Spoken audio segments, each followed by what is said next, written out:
Alors, j'ai parlé d'IBM en disant que IBM, Béatrice, tout le monde connaît ce groupe. Bien sûr, tout le monde connaît IBM, mais est-ce que vraiment vous pouvez nous refaire un tour d'horizon et nous dire c'est quoi IBM maintenant en France et dans le monde? Absolument. Je voudrais commencer par dire, vous avez dit, ce n'est pas un long fleuve tranquille. Je confirme.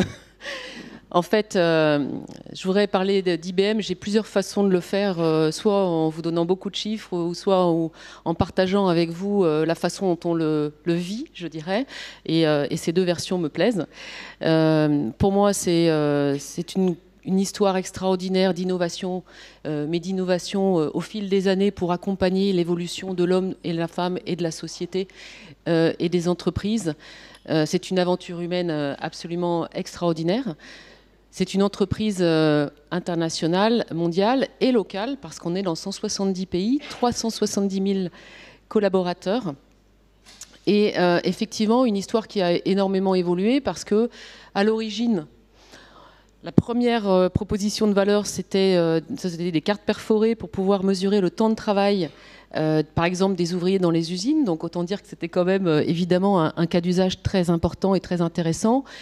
Mais quand on voit toutes les étapes par lesquelles on est passé, et aujourd'hui on est sur l'informatique quantique, on est sur le cloud, on est sur la blockchain, on est sur l'intelligence artificielle, effectivement, ce qui ressort, c'est qu'on a dû se réinventer 1000 fois.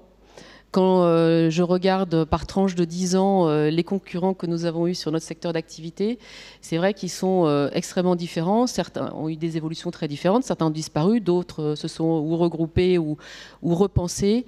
Et donc c'est aussi une histoire de réinvention, de transformation qui est passionnante, qui est exigeante aussi.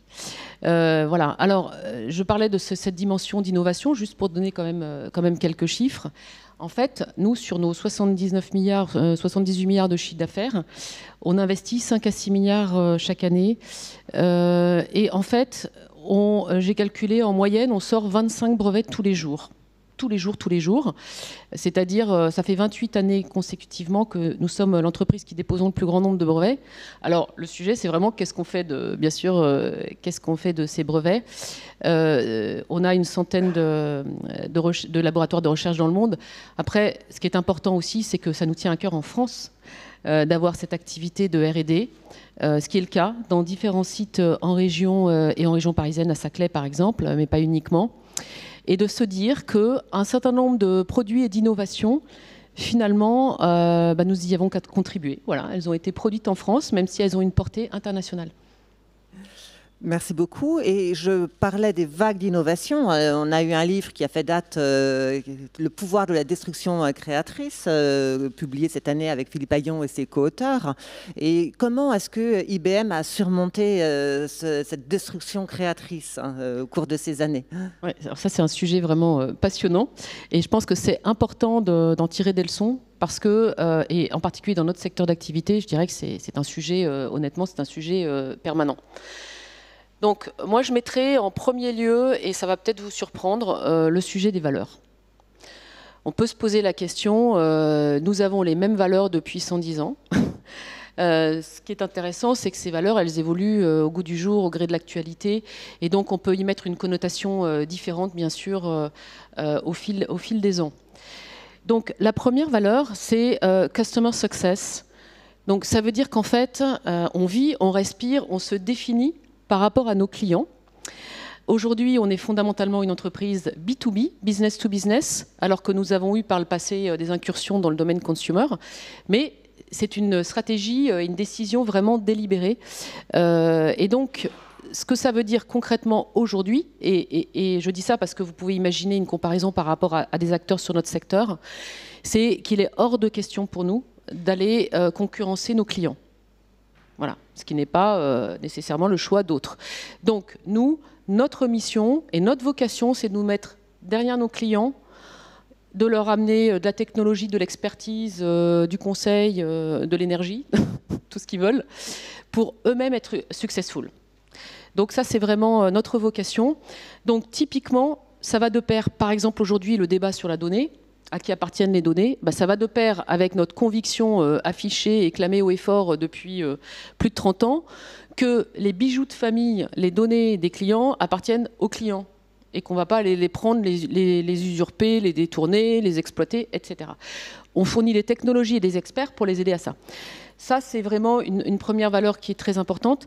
La deuxième, elle est sur l'innovation et innovation that matters. Donc l'innovation qui sert à quelque chose et pas uniquement la prouesse des chercheurs. Donc c'est vraiment intéressant, encore une fois, quand on retrace dans l'histoire. Alors il y a des innovations très différentes. La machine à écrire, quand même, qui faisait partie de notre vie en 1933. Bien sûr, toute l'aventure Apollo, donc là, qui a eu un impact fondamental sur la société avec un grand S. Moi, j'aime bien parler du code barre, parce que le code barre, c'est aussi, en termes de cas d'usage, un impact absolument phénoménal. Vous retrouvez beaucoup d'usages, je dirais, dans toutes les industries, tous les secteurs d'activité. Et aujourd'hui, ça se traduit comment, cette innovation technologique? Donc, je parlais du quantique tout à l'heure. Pourquoi c'est important, le quantique? Parce qu'en fait, ça va permettre de résoudre des problèmes qu'aujourd'hui, on ne sait pas résoudre. Ça va permettre de faire des choses qu'on n'arrivait même pas à faire en des dizaines d'années et peut-être les faire en quelques minutes, mais avec des niveaux de complexité qu'on va pouvoir résoudre. Et ça commence à arriver, donc ça, c'est quand même très motivant. Je voudrais parler de l'innovation autour de l'intelligence artificielle, parce que nous, je pense qu'on a tous entendu parler de Watson. Watson, c'est sorti en 2011. Donc ça veut dire qu'on a 10 ans de recul. Et là, on est bien au cœur du sujet de cette technologie qui doit servir à quelque chose et qui doit être responsable, donc qui doit être très éthique. Et quand on parle d'éthique, il ne faut pas être incantatoire. Concrètement, comment on travaille cette éthique? Donc, par exemple, chez nous, ça se traduit par la création d'une équipe de recherche qui ne fait que ça. Et ces chercheurs, ils font quoi? Ils définissent des méthodologies, ils définissent par exemple des logiciels qu'on met à disposition de toute la communauté pour permettre d'identifier s'il y a des biais dans une application d'intelligence artificielle, que ce soit le produit d'IBM ou des autres, peu importe. Mais c'est la logique, vous voyez l'esprit. C'est aussi tout notre combat pour avoir des jeunes femmes et des femmes tout court dans l'intelligence artificielle, pour qu'à la source, ceux qui conçoivent et qui entraînent les modèles, bien sûr, ne créent pas des biais naturellement. Voilà, donc ça, c'est tout sujet, je dirais, autour de l'innovation qui me paraît quand même super important. La troisième valeur, elle est sur la confiance. Alors, la confiance, c'est intéressant aussi de la décliner avec le regard d'aujourd'hui.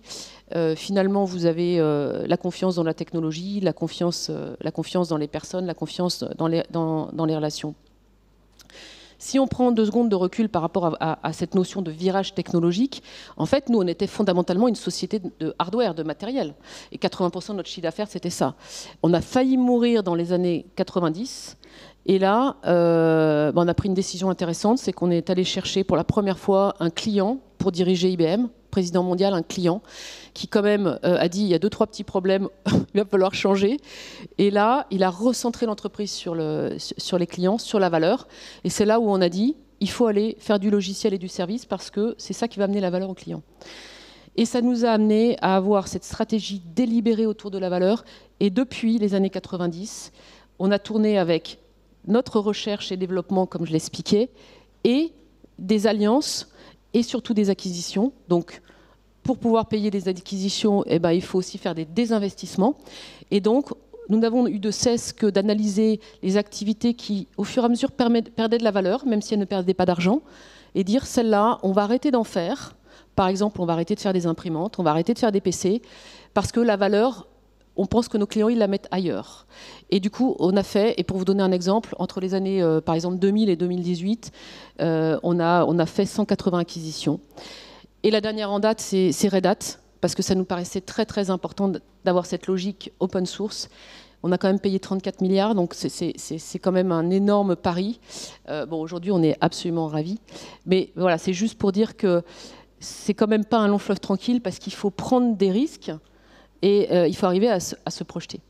Merci. En vous écoutant, je vois le nombre d'illustrations pour nos élèves, hein, justement en termes d'innovation, brevet, acquisition, c'est-à-dire stratégie d'entreprise. Alors, hier, nous avons ouvert ces échanges en évoquant les nouveaux défis des entreprises, nouveaux entre parenthèses, parce qu'en fait, la crise du Covid en a apporté quelques-uns sans doute, mais les anciens restent. Béatrice, qu'est-ce que vous souhaitez ou qu'est-ce que vous voyez comme grand défi pour IBM dans les années à venir? Alors, moi, c'est tout mon plan stratégique, donc merci de m'aider à réviser et à réfléchir dessus. La première chose, pour moi, ce sont les clients. Voilà, donc il n'y a pas de débat. C'est comment on peut les aider à développer des avantages concurrentiels, à trouver de la valeur, y compris à être eux-mêmes des entreprises encore plus responsables. Par exemple, on aide les clients sur le green à être encore plus responsables dans le domaine du green. Nos deux sujets, nous, c'est autour de les accompagner vers le cloud. Le cloud, en mode hybride, ça veut dire à la fois du cloud privé, du cloud public, du patrimoine qui reste chez eux ou chez des sociétés d'infogérance, dans une logique ouverte. Pourquoi ? Parce qu'aujourd'hui, 74% des applications critiques, donc qui font tourner les entreprises, n'est pas encore allé vers le cloud. Et pourquoi ? Parce que c'est complexe. C'est pas presse-bouton. Voilà, donc ça c'est vraiment pour nous un sujet très important. Le deuxième, il est autour de tout intelligence artificielle, blockchain, etc. Fondamentalement la donnée. Notre analyse, c'est que 93% des données qui sont dans l'entreprise ne sont pas exploitées. Il y a 2-3 années, c'était 80%. Pourquoi ça s'est dégradé entre guillemets, même si on a fait plein de choses et qu'on a progressé? Parce qu'on produit tellement plus de données, ça va tellement vite. Voilà, donc c'est aussi un sujet, donc on travaille beaucoup là-dessus. Donc, fondamentalement, les défis, c'est d'arriver à adopter ces technologies tout en tenant compte de l'existant et de son patrimoine, bien sûr, pour en tirer de la valeur. D'avoir cette notion de confiance. On a beaucoup de sujets sur la souveraineté et donc que les entreprises et les clients et les usagers, etc., soient rassurés sur l'usage des données, la protection, la sécurisation des données, la sécurisation tout court. Donc il y a bien cette notion de confiance qui est lié directement aux technologies qu'on est capable de sortir, les méthodos et les expertises. Pour moi, il y a un énorme sujet de compétences. Alors, je sais qu'on a un peu évoqué, mais à l'intérieur et à l'extérieur, quand je discute avec mes clients et les dirigeants d'entreprise, c'est un de leurs sujets number one, c'est aussi le mien. On a une obsolescence très rapide parce qu'on a un rythme d'innovation phénoménal. Donc moi, je sais que tous les 2 ans, en gros, j'ai la moitié de mes offres qui sont obsolètes. On a 370 000 personnes, donc cet accompagnement, il est fondamental. Et c'est génial d'ailleurs parce qu'on utilise la technologie pour accélérer l'adoption des compétences pour les collaborateurs. Pour moi, il y a un défi d'ouverture et de collaboration. Et ça, c'est quand même une des choses assez extraordinaires que nous a apporté la crise sanitaire. C'est finalement de nous pousser, je pense, à être plus ouverts que ce qu'on pensait être. Et ça veut dire travailler encore plus en écosystème avec nos concurrents, bien évidemment, de la compétition, mais aussi de la collaboration avec les instituts de recherche, avec le monde de l'éducation, etc. Donc ça, pour moi, c'est vraiment un des succès de la réussite. Et le dernier point, je le mettrai, c'est sur le leadership.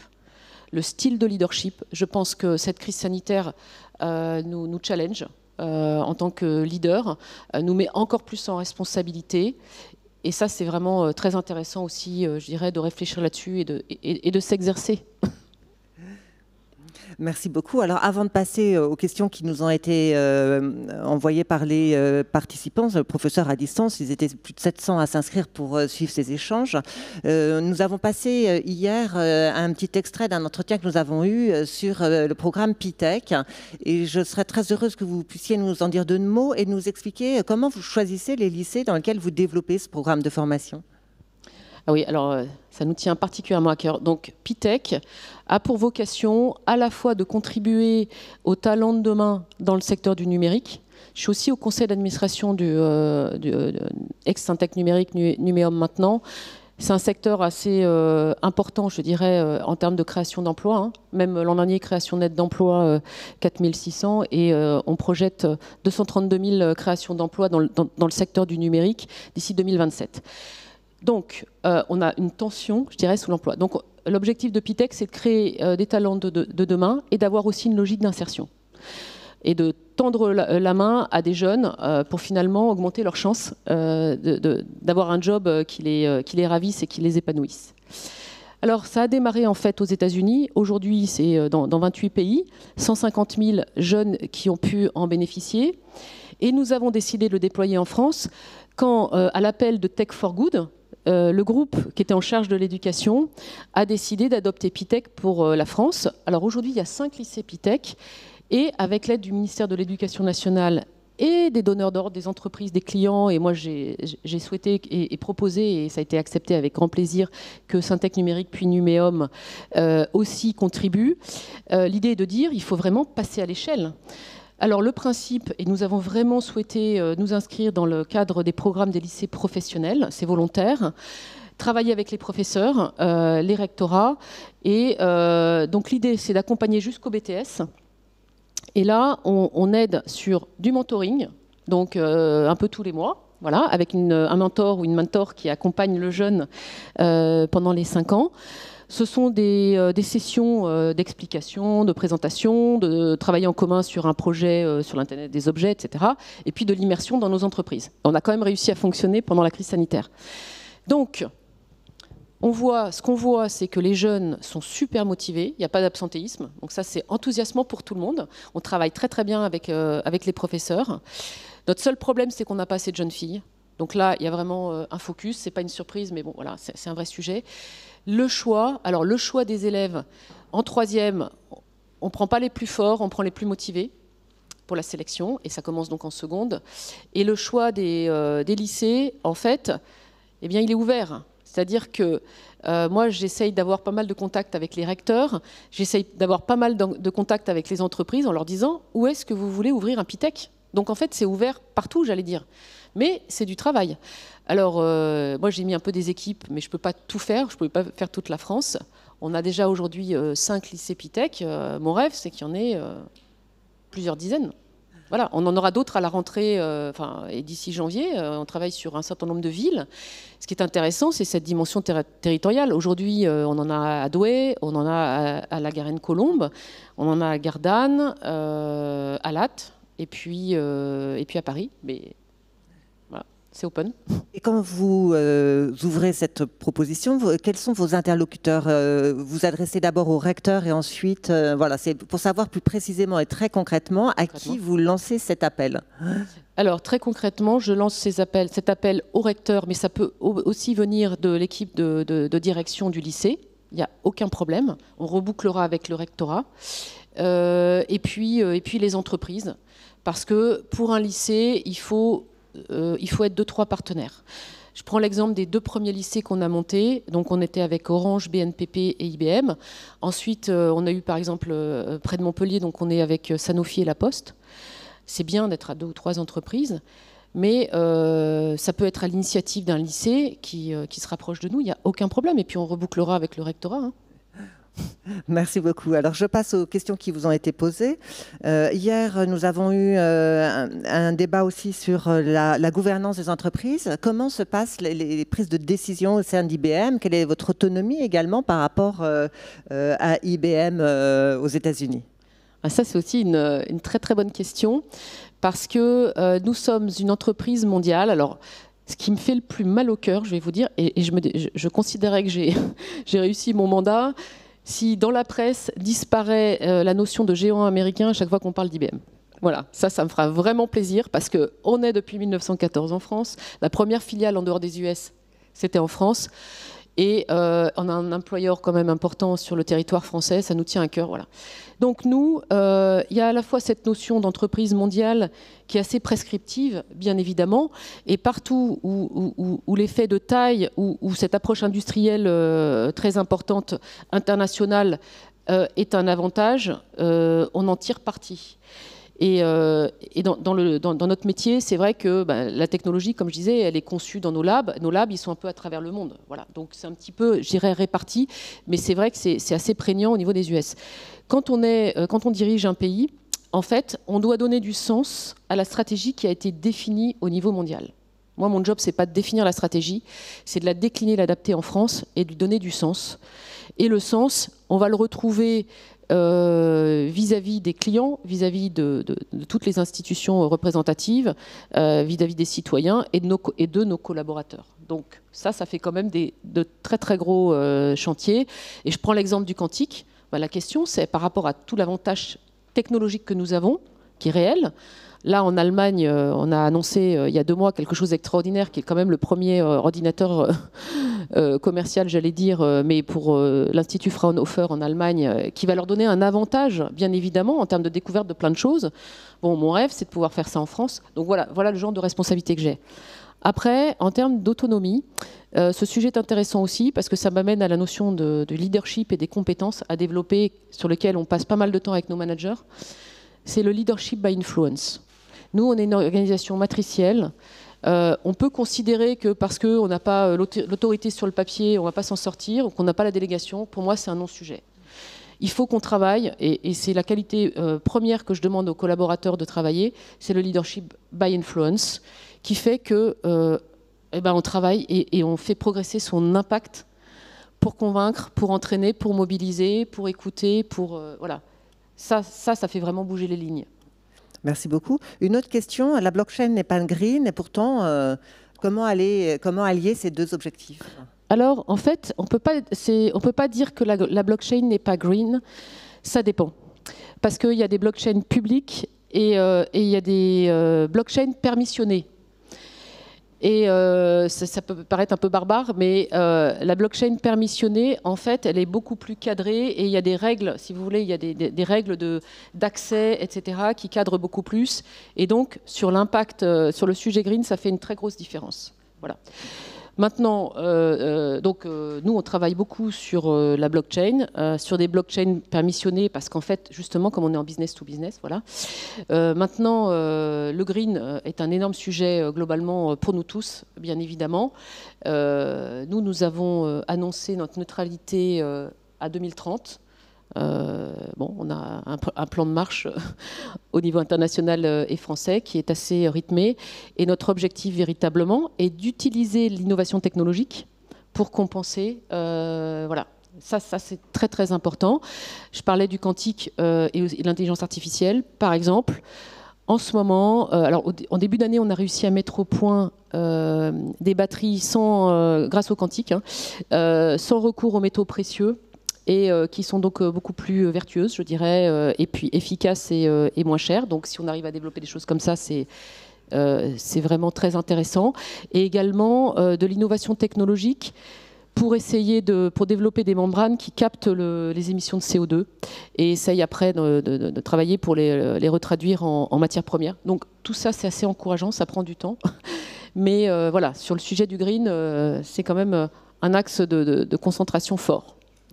Merci. Alors ce matin, nous avons également évoqué les inégalités femmes-hommes dans l'entreprise, mais également à l'école, avec une intervention de Sophie Béjean, qui est rectrice de l'Académie de Montpellier et rectrice de l'Occitanie. Donc peut-être un programme PITEC dans le sud de la France à venir. Et nous avons donc évoqué le fait que les nouvelles technologies et l'intelligence artificielle, en fait, avaient été très genrées et beaucoup plus masculins. Alors du coup, quand une entreprise comme la vôtre, comment vous faites pour atteindre l'égalité femmes-hommes, alors même que très en amont dans l'école, Sophie Béjean nous donnait les pourcentages filles-garçons dans certaines filières, et on se rend compte que du coup, ça complique les choses ensuite pour l'entreprise. Vous avez tout à fait raison. En fait, le sujet est vaste. On a beaucoup de fronts à travailler en même temps. Si je prends le cycle de vie, effectivement, nous avons un réseau de 500 personnes en France, là, je veux dire, qui s'appelle. Donc c'est un réseau de bénévoles, de Women in Technology, qui passe son temps dans les écoles, alors vraiment primaire, secondaire, à l'université, etc., pour encourager les jeunes filles, échanger avec tout le monde, avec les enseignants, avec les parents, pour essayer de vraiment faire prendre conscience, susciter des vocations et faire prendre conscience que c'est tout à fait accessible, bien évidemment. Donc il y a déjà tout ce front-là. Et il y a un focus particulier sur l'intelligence artificielle. On a des chartes sur lesquelles on a été, je dirais, assez en avance, mais en associant d'autres entreprises, parce que ça ne sert à rien d'être tout seul là-dessus. Donc il y a tout un front sur l'association des femmes dans l'IA. Je suis ravie de voir quand même que sur nos derniers recrutements, dans les consultants sur l'intelligence artificielle, on a des recrutements à parité, ce qui n'est pas le cas sur l'ensemble des recrutements que l'on a. On a notre COMEX à parité. Alors ça, c'est important parce que c'est aussi ce qui est visible. Donc ça fait 5 ans qu'on a un COMEX à parité et on va le cultiver. Simplement, il y a des métiers plus techniques où on a du mal. La production informatique, on n'a pas 50% de femmes. Donc là, je me dis, finalement, c'est vrai que dans le domaine de l'intelligence artificielle, c'est quand même encourageant de voir qu'on a la moitié de femmes dans nos recrutements.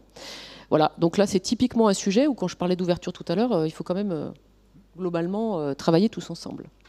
Merci beaucoup, Béatrice Kozłowski, de ces propos de parole de dirigeante très inspirants. Merci beaucoup. Merci beaucoup pour l'invitation.